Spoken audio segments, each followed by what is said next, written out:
رمضان المبارک کی آمد ہے اور یہ ارشاد فرمائیں کہ رمضان کی تیاری رمضان سے پہلے کس طرح کریں؟ ہمارے یہاں تو تیاری عام طور پر مال کمانے کے اعتبار سے ہوتی ہے۔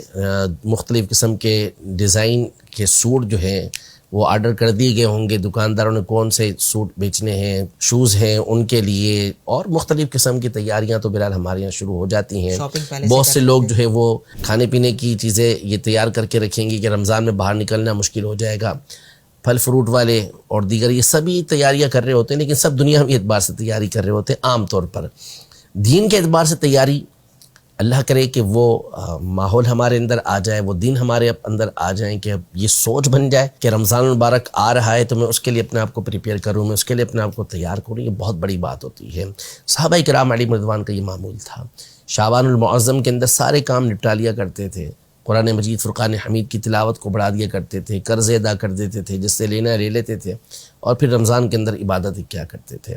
تو اصل یہ ہونا چاہیے کہ جس چیز کی ہمیں پہلے سے عادت ہوتی ہے پھر اسے کرنا آسان ہو جاتا ہے۔ بندہ ایک چیز کا عادی ہو تو پھر بعد میں اسے کرنے میں مشکل نہیں ہوتی۔ جیسے حج پر جاتے ہیں تو یہ مشورے دیے جاتے ہیں کہ بھئی فلاں قسم کی چپل جب آپ لیں تو اس کو پہن کر اپنے آپ کو عادی بنا لیں، تاکہ پھر آپ جب وہاں جائیں گے حج پر تو یہ چپل پہن کر پھر آپ چل سکیں گے۔ کچھ پیدل چلنے کی عادت بنا لیں کہ طواف میں چلنا پڑے گا، منی عرفات کے اندر چلنا پڑے گا، تو یوں چلنے کی عادت ہوگی تو آپ کو آسانی رہے گی۔ لیکن اصل یہ ہے کہ آپ اپنے آپ کو عبادت کا بھی تو عادی بنائیں، کیونکہ آپ پڑھنے کے عادی ہوں گے تو پھر وہاں پر کھڑے ہو کے نوافل پڑھنا آپ کے لیے آسان ہوگا۔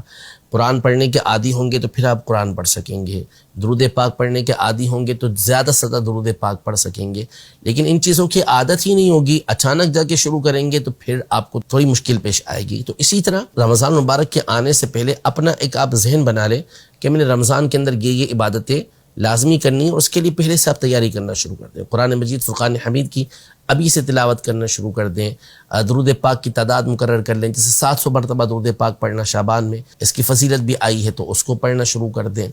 تو رمضان کے اندر پھر آپ کی عادت بن جائے گی۔ رات کو اٹھ کے کچھ دعائیں مانگنا اللہ کی بارگاہ میں، اس کی عادت بنا لیجئے، رمضان کے اندر آسانی ہو جائے گی۔ تو ابھی سے عبادتیں کرنا شروع کریں گے تھوڑی تھوڑی کر کے، تو انشاءاللہ رمضان کے اندر اس میں آپ کے لیے آسانی پیدا ہو جائے گی۔